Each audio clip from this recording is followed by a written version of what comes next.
हर खबर पर होगी आपकी पकड़। डाउनलोड कीजिए एबीपी लाइव ऐप। नमस्कार, मैं हूं आदर्श झा। आप देख रहे हैं आपका पसंदीदा कार्यक्रम एबीपी स्पेशल। और एबीपी स्पेशल की शुरुआत चुनावी मौसम में बिहार को दहलाने वाली साजिश की खबर से। दिल्ली के तिहाड़ जेल से बाहुबली के हत्याकांड की साजिश रची गई और सुरक्षा के तामझाम के बीच हत्या कर दी गई। बाहुबली नेता की हत्या के लिए पटना में राजनीतिक दफ्तरों की रेकी भी की गई थी।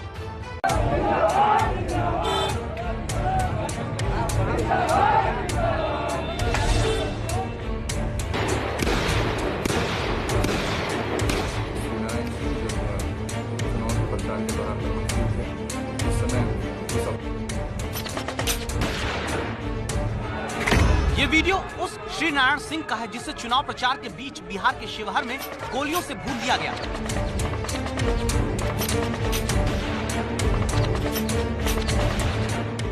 श्री नारायण सिंह इलाके के बाहुबली थे और शिवहर के साथ ही सीतामढ़ी मोतिहारी के इलाके में इनका प्रभाव था।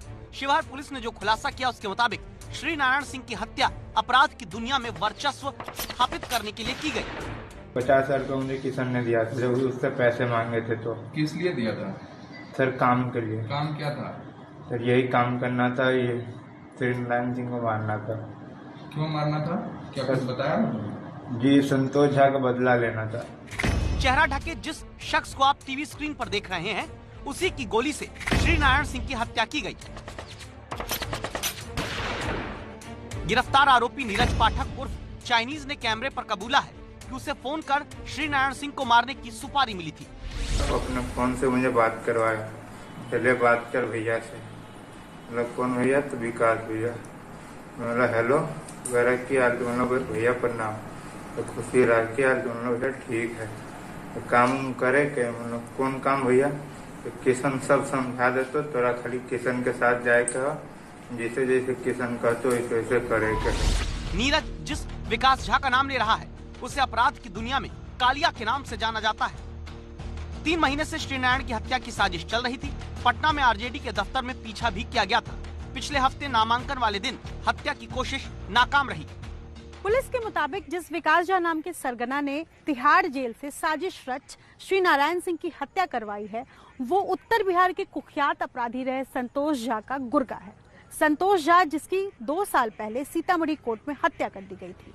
संतोष झा गैंग को शक था कि इसमें श्री नारायण सिंह शामिल है और इसीलिए बदले की नीयत से विकास झा और उसके सरगना ने श्री नारायण सिंह की हत्या कर दी। संतोष झा वही अपराधी है जिसने साल 2015 में दरभंगा के 2 इंजीनियरों की AK-47 से हत्या करवा दी थी। इस हत्याकांड के बाद दरभंगा से दिल्ली तक खूब बवाल मचा था। अब संतोष झा के गैंग की कमान विकास झा संभाल रहा है, जो कि दिल्ली की तिहाड़ जेल में बंद है और तिहाड़ से ही फोन के जरिए बिहार की चुनावी राजनीति को दहला रहा है।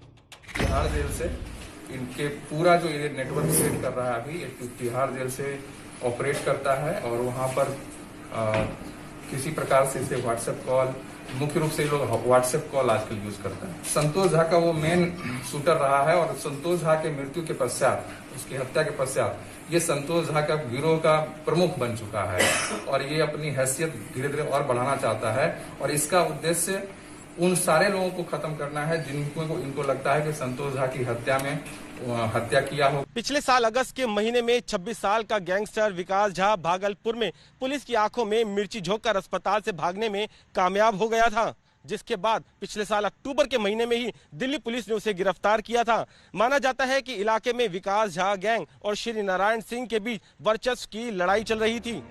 श्री नारायण सिंह शिवहर में आरजेडी के उपाध्यक्ष थे। आनंद मोहन के बेटे चेतन आनंद को टिकट मिल गया तो बागी होकर जनता दल राष्ट्रवादी के उम्मीदवार हो गए। 20 साल से ज्यादा समय से अपराध की दुनिया में सक्रिय श्री नारायण मुखिया और जिला परिषद का सदस्य भी रहा था। श्री नारायण सिंह को मारने के लिए विकास झा और कालिया ने 50,000 रुपए नीरज नाम के शूटर को भिजवाए थे। नीरज कैमरे पर कबूल रहा है कि उसने श्री नारायण सिंह की हत्या के लिए हथियार चलाने की ट्रेनिंग ली थी। काम करेगा? बोला भाई मुझे सामान चलाने नहीं आता है। तो किशन ने मुझे हथियार चलाना सिखाया। वो अपने गांव में गैड़ा मानी चौक में, वहाँ से 2 दिन गए, पहले कट्टा चलाए, फिर आ गए घर पे, फिर 2 दिन बाद गए तो 7 का पिस्टल चलाना सिखाया।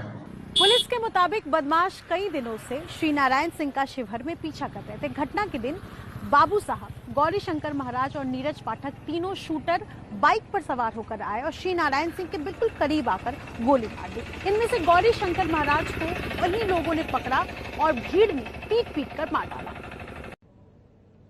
एबीपी स्पेशल में इस वक्त आपको बड़ी खबर बता दें, वैशाली में प्रचार के दौरान नीतीश कुमार ने लालू यादव पर व्यक्तिगत हमला किया है। नीतीश कुमार बिहार में जनसंख्या पर बोल रहे थे और उसी दौरान उन्होंने लालू परिवार का नाम लिए बिना लालू परिवार पर निशाना साधा है। इस वक्त की बड़ी खबर हम आपको बता रहे हैं, नीतीश कुमार ने लालू यादव का नाम लिए बिना उनके परिवार पर हमला किया। किसी को चिंता है 8-8, 9-9 बच्चा बच्ची पैदा करता रहता है, क्या मालूम है किसी को? बेटी पर भरोसा ही नहीं, कई बेटियां हो गई तब बेटा हुआ। और आप सोच लीजिए कैसा बिहार बनाना चाहते हैं, ऐसा ही बिहार बनाना चाहते हैं। अगर यही लोगों का आदर्श है तो समझ लीजिए बिहार का क्या बुरा हाल होगा। कोई पूछने वाला नहीं रहेगा, सब का सब बर्बाद हो जाएगा। इसलिए हम तो आपके बीच में आए हैं कि हम लोग तो एक एक चीज को देखते हैं। बिहार में 28 अक्टूबर को पहले चरण का मतदान है। मतदान से ठीक पहले रोहतास की डिहरी विधानसभा में तेजस्वी यादव ने जो बयान दिया, उसके बाद चर्चा यह हो रही है कि क्या बिहार में जाति की राजनीति फिर शुरू हो गई। बीजेपी और जेडीयू के नेता हमलावर हैं तो आरजेडी सफाई दे रही है।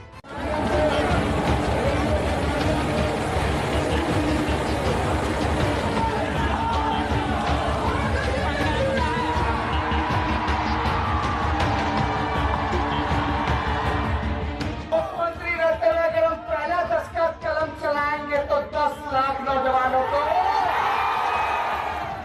10 लाख नौकरी के वादे के साथ जिस चुनावी महाभारत की तेजस्वी ने शुरुआत की थी, अब तेजस्वी उसमें जाति का जिन्न लेकर घुस आए हैं। लालू जी का जब राज था तो गरीब सीधा तार के बाबू साहब कहा जाता है कि बिहार में बिना जाति के चुनाव संभव नहीं। अब तक रोजगार और विकास के पैमाने पर चुनाव में वोट लेने देने की बात हो रही थी, लेकिन अब तेजस्वी यादव फिर से जाति की पटरी पर चुनाव को ले आए। लालू जी का जब राज था तो गरीब सीधा तार के बाबू साहब लालू राबड़ी के जमाने में जाति के जहर ने ही बिहार को विकास की पटरी से उतारा था। अब उनके बेटे तेजस्वी यादव उसी लाइन पर लौटने लगे हैं। कहा जाता है कि तीर कमान से और बात जुबान से निकल जाए तो फिर वापस नहीं आता। लिहाजा बात तो निकल चुकी है, अब उसे घुमा फिरा कर सबके साथ की बात कहकर डैमेज कंट्रोल की कोशिश की जा रही है। लालू जी का जब राज था तो गरीब सीधा तार के बाबू साहब लेकिन सब लोगों को हम साथ लेंगे। जो काम करेगा कर्मचारी सम्मान मिलेगा, जो गलत काम करेगा सजा मिलेगा। सब लोगों को साथ लेके चलना है ना। ब्लॉक और थाने से लेकर सचिवालय तक भ्रष्टाचार है।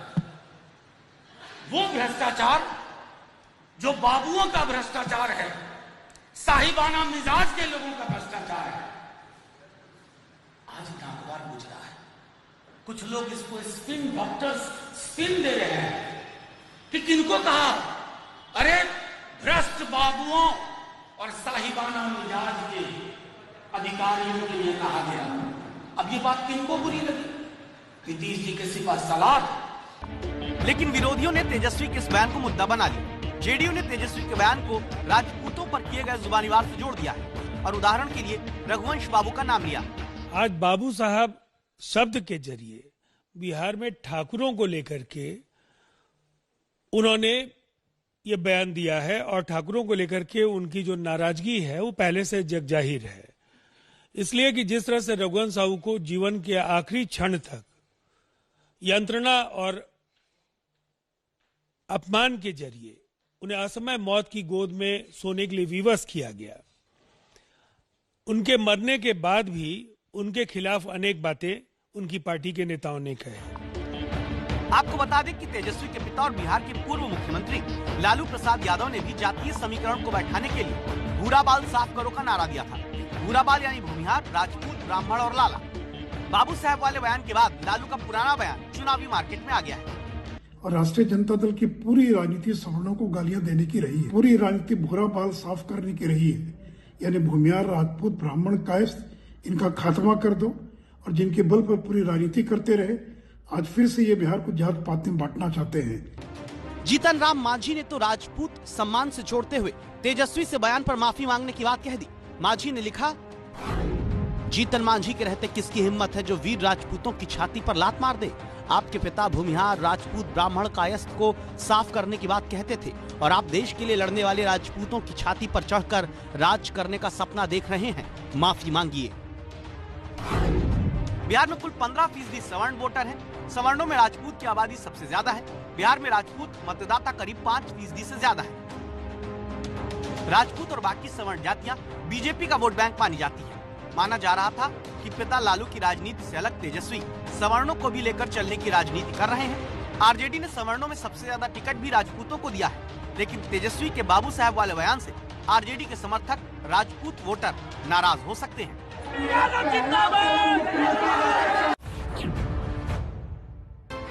कंगना रनौत और महाराष्ट्र के मुख्यमंत्री उद्धव ठाकरे के बीच फिर एक बार जुबानी बहस छिड़ गई है।